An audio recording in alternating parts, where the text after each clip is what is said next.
on the land we meet today. The Drumble people have been the carers and protectors of this land for the past 50,000 years.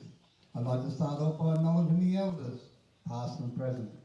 As we all know, our elders are the most important people in our community. They're the keepers of our stories, our history, our past, and hope to bring the young people into the future and make them better role models for tomorrow. Also, I'd like to acknowledge Bapadu. Bapadu is our God, creator, the maker. He's the maker of the land, the people, the oceans, the seas, and the animals. Also, I'd like to acknowledge Butteroo. Butteroo's the green tree frog. He's my token. He's part of my dreaming, part of my believing. All the Aboriginal tribes all over Australia have got tokens that represent their tribes. As I said, mine is the green tree frog. So he's the bringer of the rain. Before the rain comes, you'll hear him croaking. And when the rain goes, you'll hear him celebrating. So without rain, you do not have water. Without water, you do not have life. So he's the substance of all life on earth. He's a very important part of our existence. Also, welcome the country. It's a very important part of our Aboriginal tradition.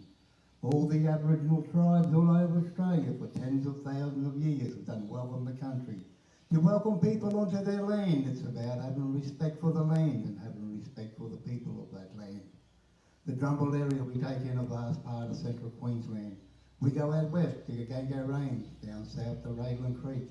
We take in most of the 27 islands and oceans out to the east, and we go up north to the Styx River, for a small town there called Ogmore, where I was brought up with my grandparents, my uncles, my aunties, my cousins, my brothers and my sisters.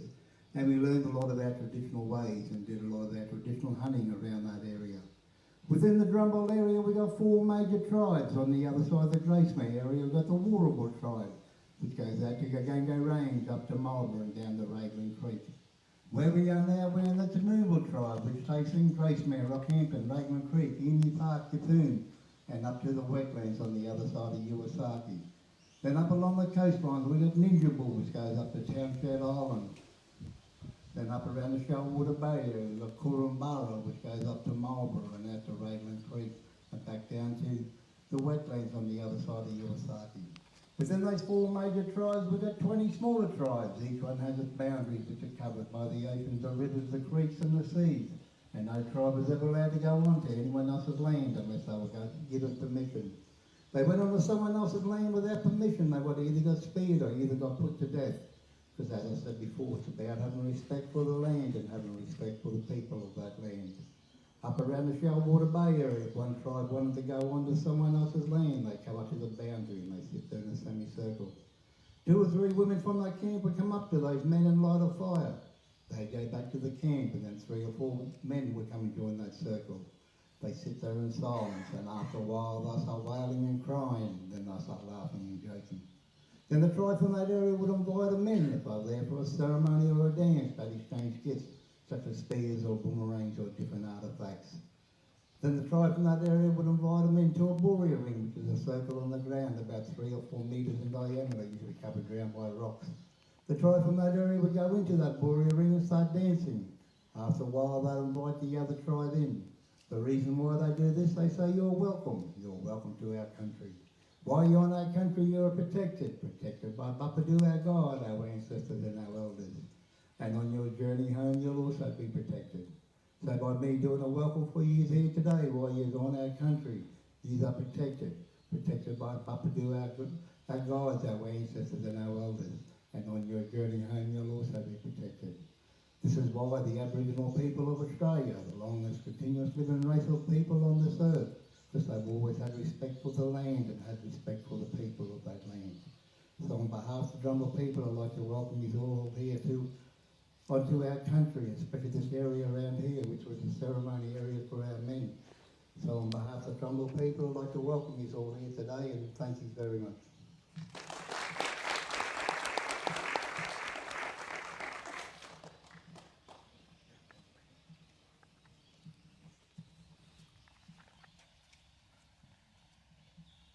Thank you so much today for coming, Wade. I speak on behalf of everyone here today. We really appreciate your presence. Thank you so much.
doctor been wasting time.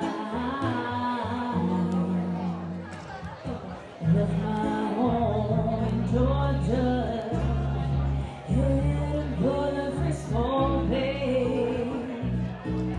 I've had nothing to live for. Feels like nothing's gonna come my way.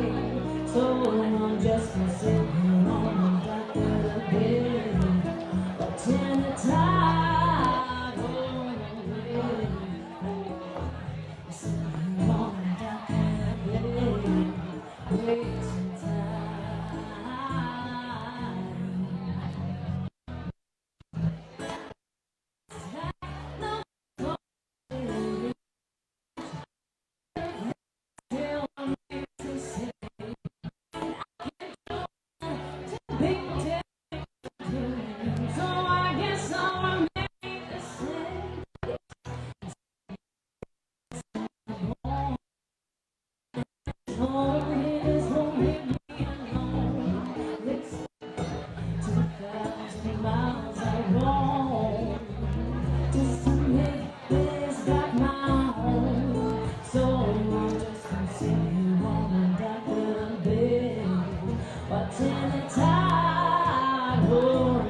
dreams of what to do in my head. I paint a picture.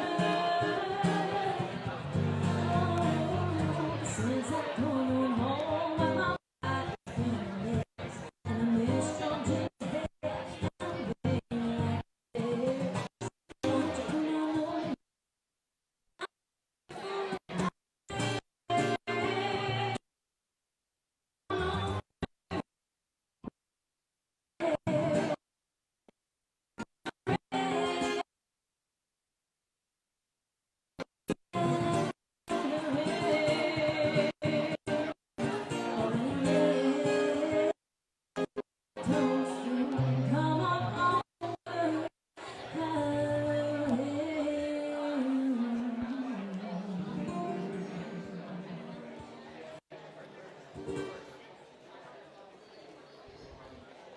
Thank you. Thanks so much. Thanks, guys.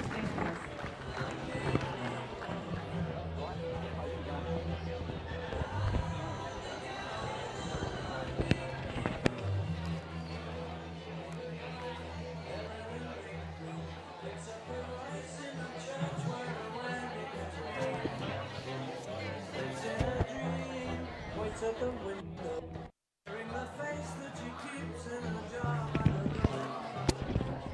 Who is it for? All alone.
That's when I start.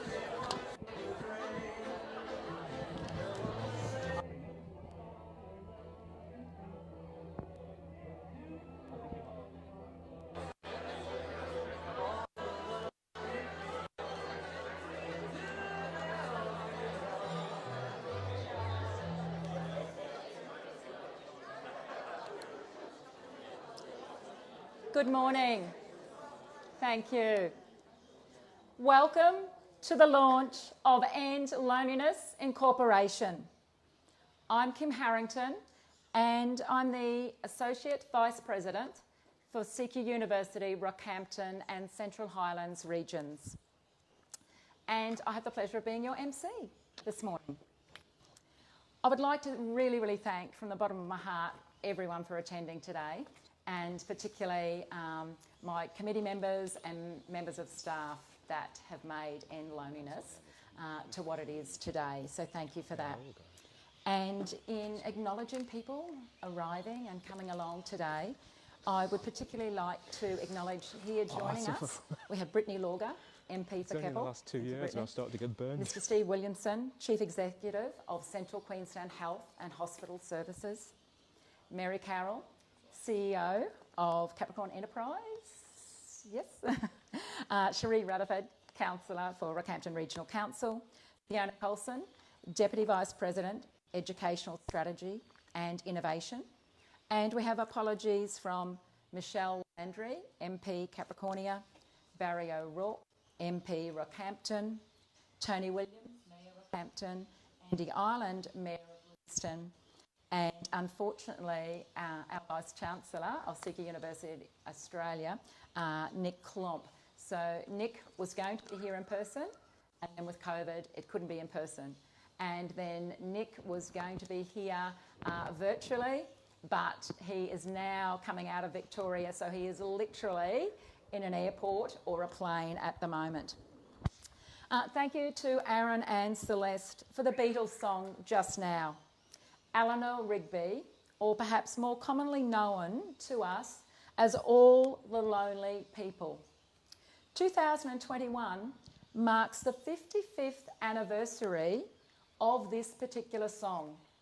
So, 55 years ago, loneliness was observed in society sufficiently enough for people to be talking about it and writing about it. And here we are today hosting an event to end loneliness, or at least contribute toward ending some.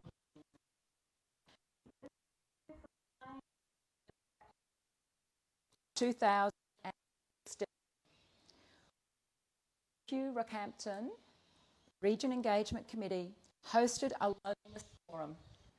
Almost 80 people attended on that night, and this song we played through YouTube at the forum.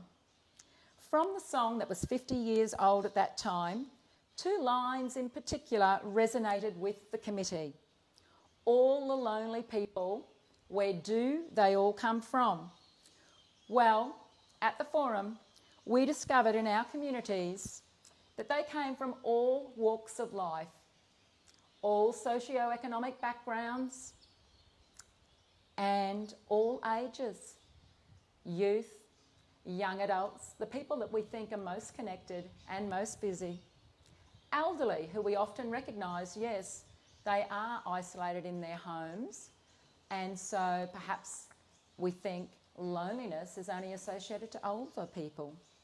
Families, husbands and wives came to that forum, and they shared with us they didn't have the finances to do anything outside of being in the home or taking their children to school. So they were isolated because they couldn't be out in society because it would cost them money they didn't have. Professional people moving to the region, meeting the people they work with, but then not actually having an outlet to meet people outside of work. And here we are. And organisations going to 12-hour shifts. So families become a little splintered, I guess, with sometimes it's the whole family unit, other times it's just part. And separation, as divorces and couples and so forth separate. And what happens then? Friends say, well, I was friends with her first, or I was friends with him first. Very few can actually stay friends with who that couple were. So the list went on. Now, following that forum, the committee embarked on a journey to address loneliness. Yes, we could have left it there. We ran a forum and we listened to people, but we didn't. Sometimes we went round in circles. Sometimes we halted. We needed funding. We needed focus. We needed strategy. And above all, we needed commitment to make things happen. End Loneliness Incorporation is the result, and the committee has the skills and ability. And of course, we still need money to make things happen. And we need you, all of you, to help us implement and embed End Loneliness into the community, our communities. So now we have a very special guest speaker, and we are privileged to have Mr. Steve Williamson, Chief Executive of Central Queensland Health and Hospital Services, here as our guest speaker today. Please welcome Steve.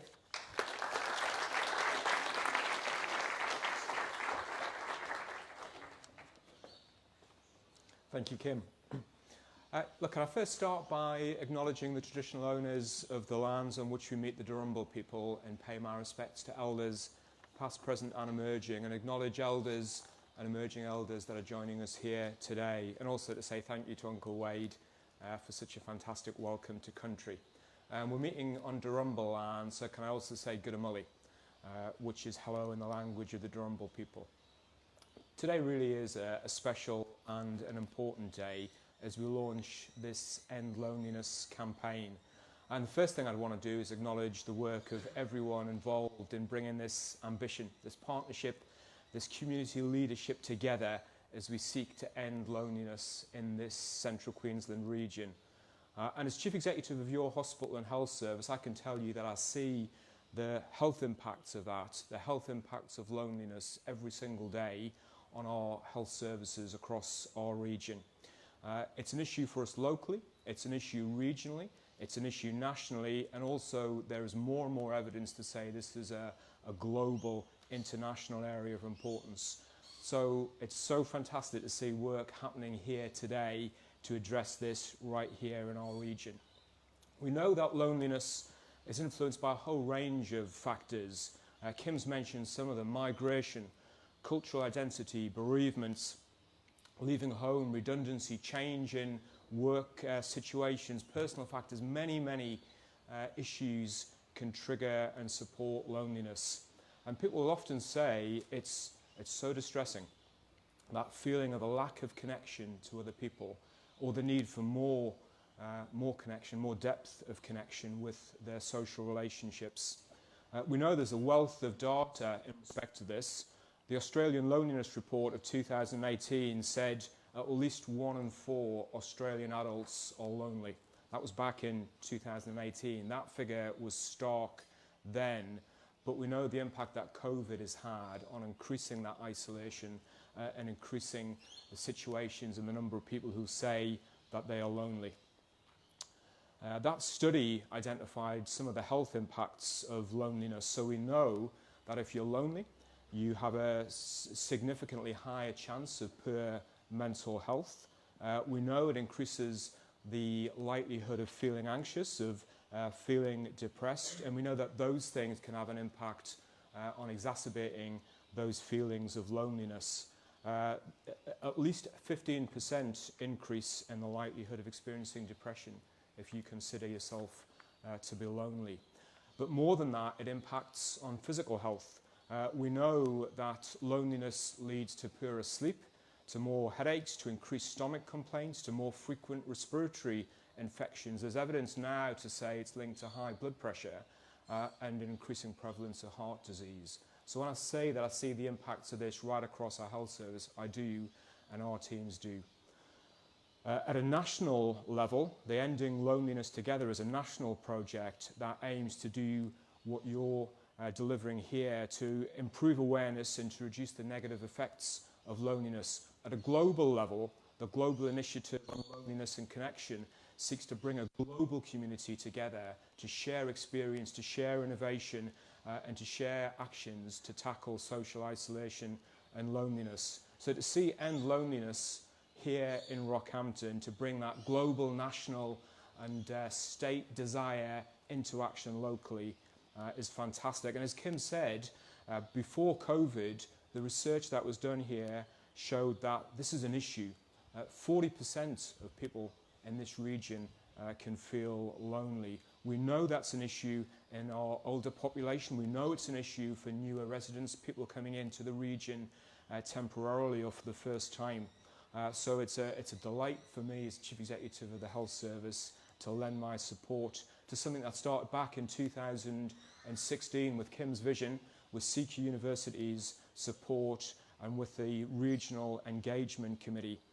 We know that after that community forum, the research which was undertaken, funded by Oak Tree Retirement Village and Centre Care, identified a whole range of factors specific and local to this region, and identified some great strategies that can be taken forward to address this issue.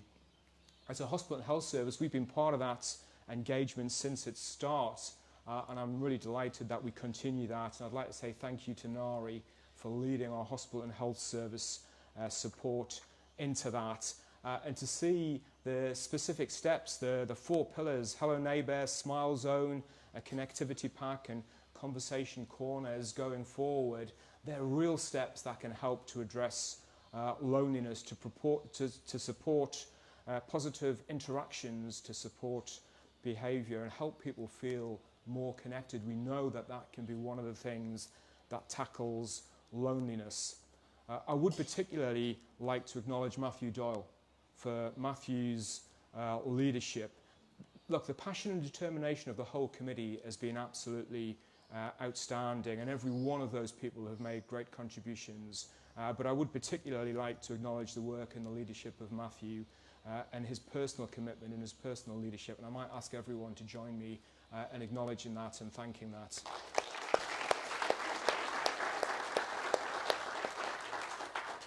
I would also like to acknowledge that we're meeting here in CQ University. I was talking to Nick Klump just a few days ago, and he was sharing with me that he would have so liked to have been here. So if I can acknowledge Nick's leadership as Vice Chancellor and leader of this organisation, and also particularly to recognise Kim for her leadership, her support and her determination to work with community colleagues to take this forward. There's been a lot of evidence now that's influencing health practice about kindness in leadership, and the actions that can be taken in a hospital and a health environment framed in a lens of kindness and mutual support. And that's a really important component of this. If you're looking for an easy read on these sorts of things, ABC Everyday have got a great article online, a very short one, easy to read, about the steps you can take to support yourself, the steps that you can take to support your colleagues, people who are your neighbours who may be suffering from loneliness. And in fact, there's a wealth of information and evidence. And one of the great things about this project is the access through that connectivity pack that's being provided to help people navigate through the system. And I'd also say that loneliness is something every one of us can experience, and every one of us can play a part in addressing ourselves or addressing for other people. And I would want to just briefly cover a couple of myths about loneliness. I do think we have a challenge to help people understand what this is and what it isn't. So some of the myths that I still come across is loneliness only affects older people. Now we know it does. We know loneliness affects older people, and that's a significant challenge. But there's strong evidence now to say that young people aged 18 to 25 are particularly vulnerable, despite the fact that they look really connected. But that evidence says that 18 to 25-year-olds, as well as older people, are particularly vulnerable. The second myth I come across is, I'm lonely, something's wrong with me. And we know that's not the truth, but that myth that loneliness might happen to people who are weak or socially inept needs to be addressed. In reality, every one of us can experience that, and every one of us will experience interactions with people that are lonely. And the third myth I think to bust is that people who are lonely are a burden. Some people can think that if someone's lonely, they're going to need a huge amount of support, and that's not the case. There are so many easy steps that can be taken to make those connections. So I'll conclude by saying that loneliness can affect every single one of us, and there's a wealth of data that indicates that. We can, though, take action individually, and some of the steps and the processes that Matthew and Kim and the team have put in place enable that to support loneliness in ourselves. But I think more importantly, we can take those steps to support loneliness in other people. So the actions that we see supported by End Loneliness create a framework, I think, that allow those individual actions to take. And I'd like to congratulate everybody who's been involved in bringing together such a fantastic and really, really important piece of work in Rockhampton and in central Queensland. Thank you.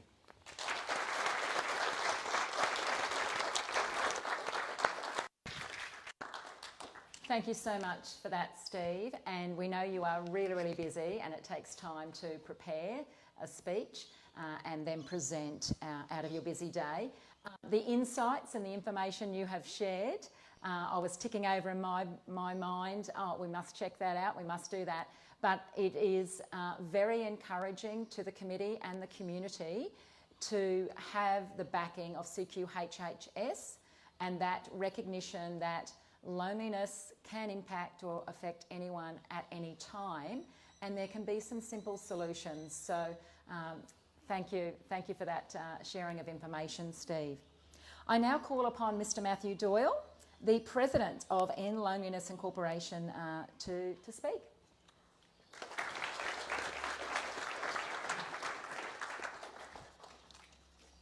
Well, thank you, Kim. Can I, as those have done before me, open by acknowledging the traditional owners of the land on which we meet and gather today, acknowledging their elders past, present and emerging. Steve and Kim, both before me, have spoken a little bit about some of the people that have already been involved to get us to where we are today. I'd like to pay special tribute to just a couple, some that have been mentioned and a couple that haven't already. First, as I stand here today with the opportunity to speak on behalf of the End Loneliness Inc. as its president, I'd like to acknowledge the work, the initiative and the personal drive in getting here. We know that this began through the local Rockhampton Region Engagement Committee, which of course is integral, Kim is integral to as the local Associate Vice President. But first, Kim had the foresight to look for an issue that there are so many important issues that committee could have looked at from a regional engagement perspective. And Kim had the foresight, along with her regional engagement committee, to look to an issue that was just as critical as many of the others that were being addressed and that they could have tackled, but wasn't getting the same attention. And they went for something so critical and so under the radar, and today we get to stand here because they had that vision. And in between 2016 and now, it could, like so many of other things, started with a burst, like a firework in the sky, and then petered out. But it's testament to Kim's passion to see something really happen in this space, that we stand here today, and that her and her committee together over 5 years have kept pushing to get us to today. Today we celebrate kind of a point in time of all of that work. But today's really just a beginning. But we can't acknowledge the beginning without the hard work that Kim and her team have done. So I really want to acknowledge Kim for your passion, hard work, and that of those around you to get us here.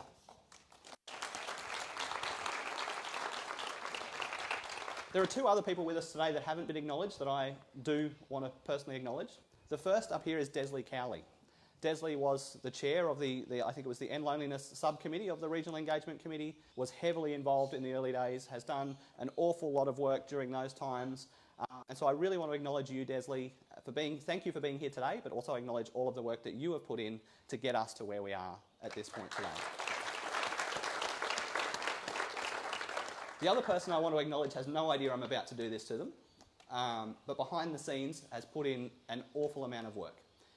You look at where we are today, a lot of the pre-planning that's gone into actually being here at this event today, a lot of the behind the scenes, as a committee we get together and we make decisions and we're going to do this, and a lot of the work behind the scenes falls on the shoulders of one person, or a small group of people, but this one person has carried an awful lot of load. So I want to acknowledge Kaylee, who's with us today as well, who is the secretary of our committee but is currently on leave, on maternity leave.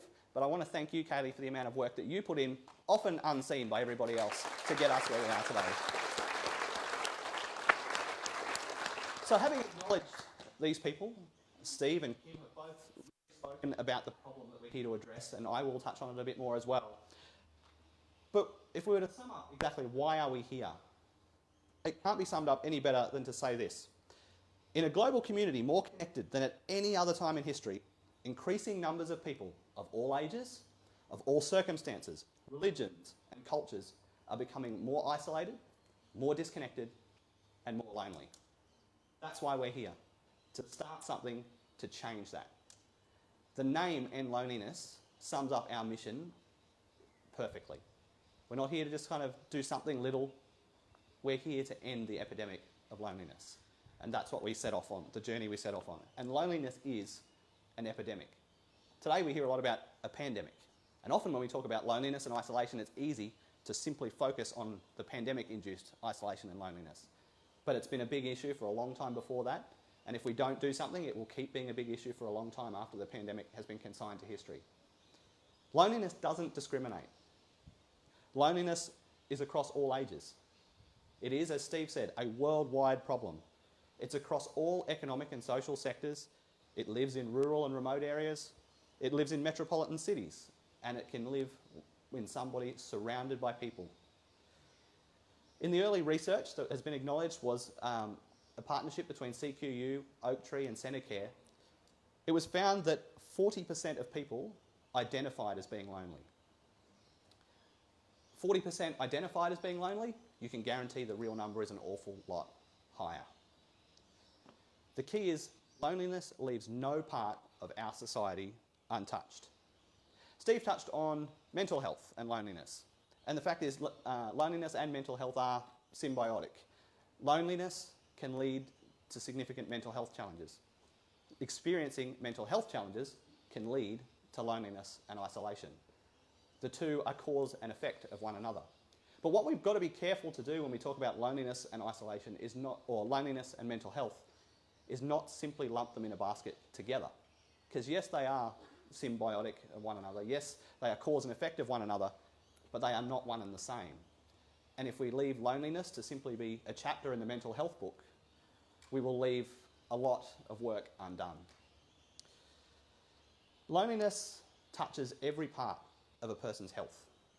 Physical, mental, spiritual, all parts. When somebody is lonely, all parts of that person suffers. We heard a lot of stats from Steve, a lot of good data, and I've touched on it a little bit more. Some of what I've just read has come from the CQU and Oak Tree research, some from our submission to the Queensland Parliament's inquiry into isolation and loneliness. But let me tell you a story. Stories are what I do well. I want to tell you a story about a young man, what are we now, 2021, so we're talking about 11 years ago. This young man moved to Rockhampton from other parts and came to Rockhampton on the promise of a family member that had long been absent from his life. And when he got to Rockhampton, it turned out that that promise was actually rather empty. And so this young person found himself in Rockhampton. The one family member he knew was no longer here, and he knew nobody.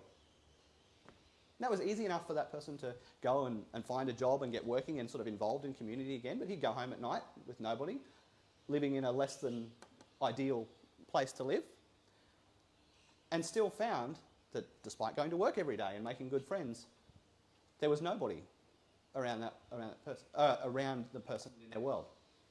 And you might have already picked up the fact that I'm actually talking about myself. So when I got the text message late last year asking, would I be involved in this committee? Would I take up this role? Did I really have the time and capacity at the time to say yes? Probably not. But this is an issue I'll make the time for, because I know the data, but I actually know what it means to be lonely and how it affects you. If you've been around me for any manner of time, and a lot of people in here have, you'll know it doesn't take long for me to get back to the story of 2018 when my son was diagnosed with type 1 diabetes. That seems to come up in many of these things. And again, if you look to that experience, when that happened, I was surrounded by people. My wife and I have an amazing relationship. I have great children, great family on my own side, on my wife's side. Part of a great church community. I'm surrounded by people. But in the time following my son's diagnosis, you find that there's a lot of attention on how the child is doing, how my wife, the mother, is doing. All very important. But I was constantly fielding those questions. How is Levi? How is Veronica? People would come and sit next to me and talk to Veronica and see how she was doing. I would get a pat on the back and go, "You'll handle it, Matt. You know how to do it." And so despite standing in a world surrounded by people, engaged, busy all the time, you feel like you are standing all alone. And it's not healthy. It's not good for your mental health, your physical health. And it just shows the different ways that loneliness actually affects people. It's not, as Kim and Steve touched on, what we would picture as the elder in society who is found themselves disconnected and alone at home. I've worked in the aged care environment. I've seen it affect our elders in society. But it's not just that picture. Loneliness really does touch everyone. And that's why I tell you those stories, because it's always important to understand on a personal level just what loneliness means. And if I was to go around the room or around here and pass the microphone round, I would imagine the vast majority of people in the space could tell us some other story, either their own or somebody else that's been touched. And that is why we're here. I won't labour too long on the journey to get here. I know Kim's mentioned it a bit, and we've talked about, we started with the research that was conducted by CQU and with Oak Tree support and that support of Centacare, that it was part of the Regional Engagement Committee. The project operated for some time as a subcommittee of the Regional Engagement Committee here at CQU. But importantly, that subcommittee and that research raised 4 particular questions that we now launch today to try and answer, and not just answer how, but to put the wheels in motion to do it. One of those is how to recognise when people need somebody. How to recognise or rekindle connection in our neighbourhoods and communities. How to respond to lonely people. And how to respond to people who admit to being lonely but can't or won't help themselves. And so in May this year, End Loneliness Incorporated was formed. It's our job now to take the baton from the Regional Engagement Committee and to really make the rubber hit the road in getting things done and actually seeing tangible change in the way that loneliness affects our society. We've got 4 different ways, and they've been touched on, that we intend to do that. The first is something called the Smile Zone. And as the name might say, the Smile Zone's job is literally to make people smile. We want to see them popping up in hospitals, aged care facilities, where young people congregate, here at the uni, obviously. We want to see them popping up here, there, and everywhere. And you can be involved in that. It's as simple as sending us an email and saying, how can we get engaged with setting up a Smile Zone where we are? The second is the Hello Neighbour concept. It's about starting a conversation about loneliness at the neighbourhood level, being aware, saying hello and connecting with those in the community immediately around us.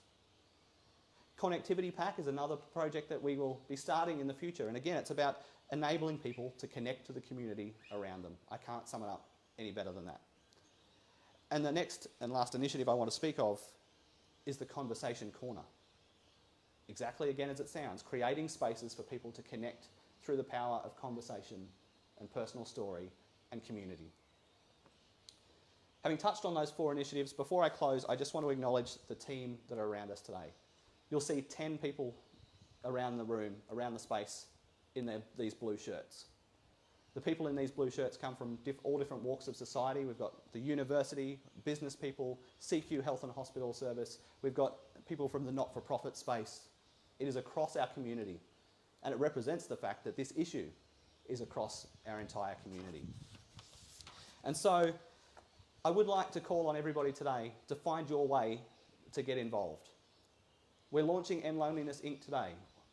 Today, in time you'll hear ways to get engaged with us. And I want to encourage you, find us on Facebook. Get connected that way.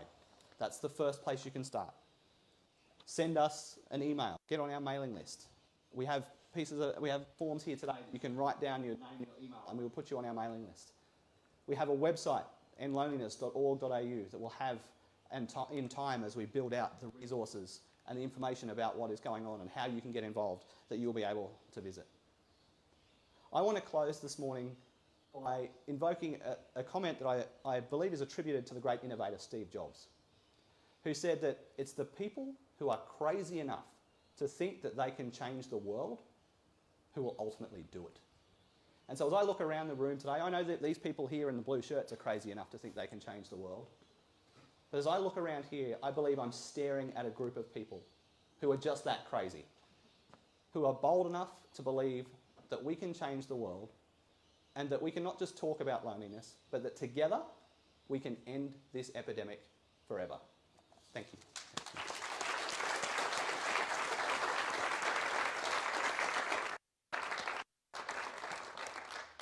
Thank you, Matthew, our President, and I'm very, very pleased to say that he is our President. And thank you for Elise in putting forward Matthew as a suggestion when we were looking for a President. Matthew, you also put in an awful lot of time in your busy schedule, doing a lot of research. It really does take a long time to write a speech. I think many of us here today know just how long that does take. And thank you. I was very, very humbled by your acknowledgement and by Steve's acknowledgement. And am I crazy enough? I don't know. Sometimes I thought I was crazy ever even suggesting that we try and tackle loneliness in the community. Something in me kept me going, and that was the people around me, the committee. And I know at different times, Elise has been on the journey with us from the beginning. Elise, in a consultant's role, facilitated our very first forum and said, wow, I think there's something in this, Kim. I'd like us, to stay connected and be involved. And Lisa and I have known each other for a long time. And it's through that network and through the connections of people that we draw in other people. So ourselves today, and as Matthew's opened up and said, look, we want everyone involved and we need everyone to be talking about this to make that change. So along that way of halting and staggering and stopping, times, yep, I'm just going to down tools. I'm really, really busy. You know, maybe we'll leave this to someone else. But I thought, no, we can make a difference here. And together with everyone, we can make a difference. Sarah was my EA at the time. So thank you to Sarah setting up all of the very, very beginnings. Kaylee's, you know, come along. We've got Suzette now, as well as my new EA, as Kaylee is on maternity leave. So people do come and go. But the fact of the importance of it, that Sarah's come out of the office today, Kaylee and her husband and their newborn have come along today. It is meaningful to people. So, committee, I think you should stand up. Come on, committee. And we've got an apology from Robert Rooney. Okay, well done. So we have Matthew, the President, and we have Treasurer. We've got Peter. Secretary, that just goes with the job when someone's working with me, is now Suzette. Here on Matthew's right is Justin. Justin's been on the journey from the very, very beginning as a member of the REC and was then a member of the subcommittee, the Loneliness Project, and stays on the committee for End Loneliness Inc. So look, thank you for that. I think Suzette's rushing off to get sandwiches and we've got strawberries somewhere as well. This concludes the formalities. Please stay and listen to the fabulous music. And I really need to acknowledge music performers today. Aaron Simons, if you ever need a great muso, use Aaron. Aaron's here as regularly as my budget can afford him.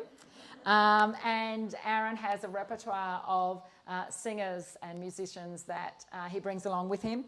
Today it's Celeste, and Celeste is a favourite of ours as well. But what I really, really want to acknowledge, and a huge thank you, is that they are donating their time today, so free of charge, for the launch of End Loneliness Inc. And I really, really appreciate that you're giving us your time. Okay, thank you. Please stay around and we can have some conversation, hoping not everyone has to rush off. It's been a journey so far. A journey has no ending, so today is the beginning of much more to come, and we hope you walk with us. Thank you.